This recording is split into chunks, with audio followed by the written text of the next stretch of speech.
The story of my life, chapter 16. 5 months later, my life was wrecked. Leveling was eating me alive, draining me of my energy and soul. The only thing that ever gave me joy was the thought of being in my bed sleeping every night. Leveling revealed her true attitude and monstrous face, taking away the innocent baby face she used as a disguise. Her pregnancy was even 7 months already and was always complaining of leg cramps, swollen ankles and feet, abdominal pain and backache, especially in the lower back, and at times she could be forgetful. I was stuck with her whether I like it or not, because my adopted father had commanded me to. One part of me felt I was her maid. I was always with her. After I cleared up the messy room of my adopted father, I went downstairs and the first thing I saw in the living room was how rough it was. I briefly closed my eyes and admitted I was just starting. Labeline sat down her body on the settee and stretched her legs on the table that was meant to be at the center of the living room. The different kinds of leftover biscuits and snacks she ate were on the settee with her, and everything wasn't in an orderly manner. Labeline was just a dirty woman, pregnant or not. Now, that was part of the summaries of what I had been passing through in the past 4 months because of Labeline. Cleaning up the house many times because of Labeline, making sure my siblings weren't close to her, making sure I stayed out of my adopted father's boundary. After all, I didn't want to be beaten and make sure my mom was emotionally okay because before going to bed because I knew how heartbroken she was and pretending I was 5 to Vicky even though my heart was shattered. There was no hope my life was getting. Funny enough, I rarely saw Tian and Bisol because they were now more than ever engrossed in the Scorpion group, so I barely spoke to them. I had my own life to live, and I just wasn't going to stick around all day with a life consuming pregnant witch. There were times I had to pretend I was fine with whatever Loveline was doing to me, but this time around, I wasn't going to take it slyly with her. Clenching my jaws, I stomped to her presence. My hands folded as I looked at her with dislikes. Loveline, why mess this place up? Oh, you can just clear up, Lebanon said, looking around at what she had done. Or you could do it yourself. I snapped at her for the first time. I wasn't even going to pretend so my adopted father wouldn't break my bones tonight. Look here. You just can't be messing with the whole house up and expect me to be clearing it up for you every time just because I have to be with you. Laban looked at me awe that I spoke to her in such manner. She carefully put down her legs and managed to get up. The baggy gown she wore was a V-neck that revealed her bosom. Did you just talk to me that way? Yes, I just did, Lebanon. You're dirty and so dirty. I shouted at her and frustratingly ran my hands through my dirty braided hair that was long due. Being pregnant doesn't paralyze anyone.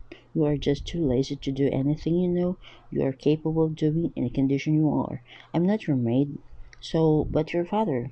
Adopted father. I did, Pan. I can't believe you are in this kind of person. That's because you made me, and neither can I believe you are such a husband snatter. Just go away. You are inconveniencing. Your father adopted, don't you get it? He isn't my biological father. Well, you still don't have the right to talk to me in that manner. You are one who needs to go away, and I will report you. Go on, just so you now. You know, if you do anything to annoy me today before he gets back, I will kill you. A bluff. You and I are the ones in this house now. Just now, I could kill you and run away before anyone gets back. There's nothing you can do. You're pregnant, and I can do whatsoever I like with you, you know? I saw Loveland swallow. She was scared of what said, despite I never meant any of it. Loveland nodded and sat down, staring straight at the television. I knew she was watching nothing. Her mind was on a fake treat I made. Just don't sit there. I want you to clean up this mess now, I ordered and smiled at myself. I was going too far, but I wasn't going to let someone kill me. Lavin nodded and started clearing up the living room. I knew Lavin was way older than me and that she deserved respect from me, but she didn't deserve it. She was going to report me tonight, so my adopted father and I was ready for whatever was going to happen. My mom wasn't going to be in support of what I did, but was going to stand up for me so my adopted dad wouldn't touch me. And that, I hope she because my adopted father wouldn't hesitate to beat the two of us together and send us packing. I glanced at Loveline when she was about to swept and quickly stopped her. The thought of it creeped me out. Well, clearing the mess is okay. You don't have to sweep, I said, and collect the broom from her. I waved at her with the same smiling face she used to disguise herself when she first got here. I left her with my heart hammering in my chest. I shouldn't have done that, but I did to Loveline. After dinner, I went to my room and wondered why Loveline didn't tell my adopted father about what I did. So, I guess my fake threat scared her. Hey, can I come in? I heard my mom's voice at the door as she knocked. Yeah, I replied as I looked at the door. My mom peeped and entered.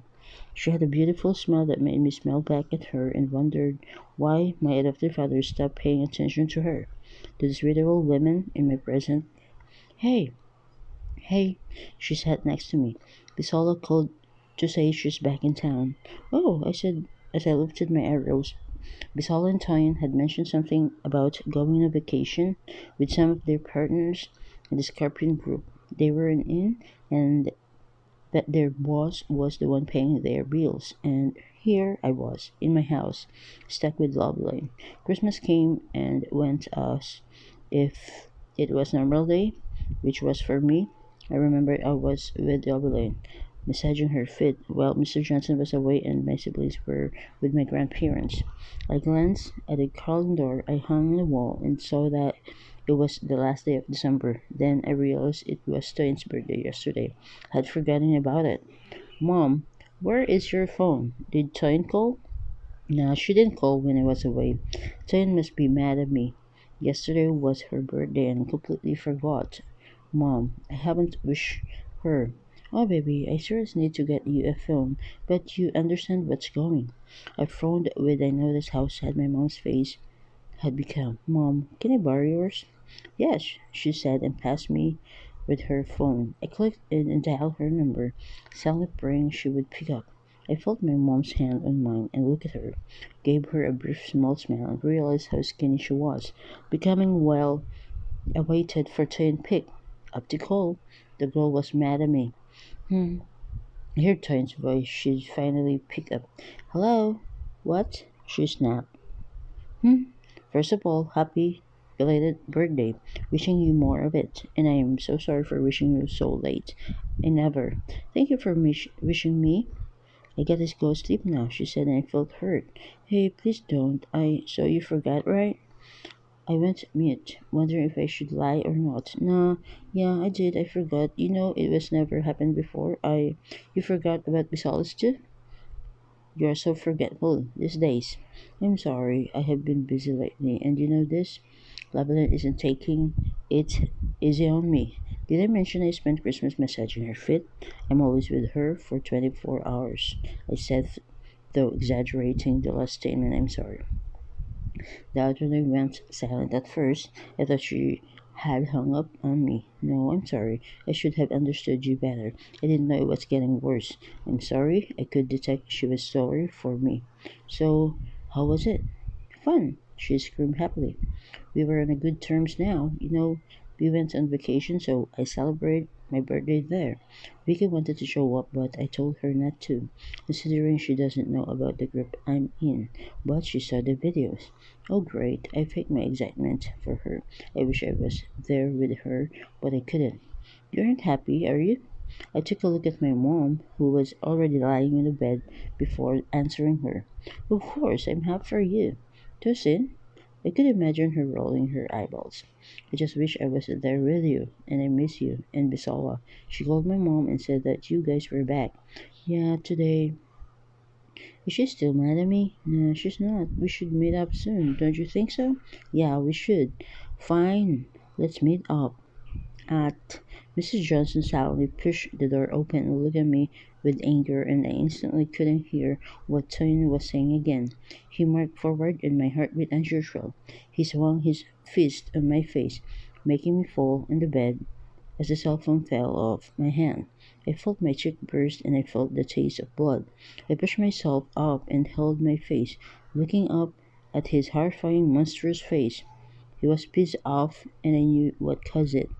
Mrs. Johnson grabbed me by my collar shirt and punched me again and again and again, punching out the wrath and hatred he had for me in my face. I felt the excruciating pain going deeply, and I quickly found a way to grab the film.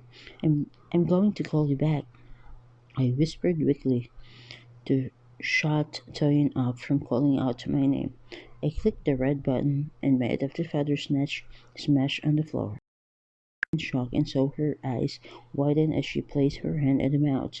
How was she going to get another one when she barely?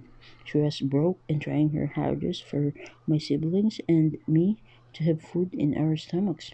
Mr. Johnson stepped on the phone and trod it against the floor. He looked over at me and pulled me up by my neck till I couldn't feel my feet on the floor. I looked into his black eyes and I knew they are careless if I die now. My eyes began closing, and I heard my mom crying and begging my adopted father to stop. Her weeping and pleading voice on behalf of me was penetrating my soul. My heart ached for her that I didn't know when tears were streaming down my face. Was this how I was going to die? Should I have listened to Toyin when she had told me to report to Toyin, when she had told me to report him to the cops? How was mom going to live when I die? What was going to become of my siblings? God, please no. I still want to put up a smile on their faces and make them happy, fully comfortable. I want to take care of them, I thought, my eyes closing as I fought to keep them open. I wasn't going to die like that. Different thoughts were going through my head, driving me mad and urging me not to close my eyes, not to give up. Mr. Johnson's eyes met my squinting ones. You don't mess with my wife, he bellowed and nodded my head. I felt a terrible headache that made me feel my head was going to burst any time from now. He kicked my stomach with his knees and brought forth blood. Dad! I heard Bisola call. Take your sister to her room now. Mom yelled at Bayo. I saw her with the corner of my eyes as she pushed them away till they left. My mom grabbed my wrist and tried pulling me down from Mr. Johnson's grip on my neck, but it was only adding the pain I was feeling. I gasped quickly and hurriedly as my mom decided to pry his hands off my neck. Her crying was non-stop. Ola, let go of her, Gavilan ordered, and instantly he dropped me, not carefully to feel my feet, but got me to stumble and bang my head on the edge of the drawer next to my bed. The agonizing pain shot through my head, and I couldn't scream but whimpered. I lay on my back and held my head, breathing with my mouth open.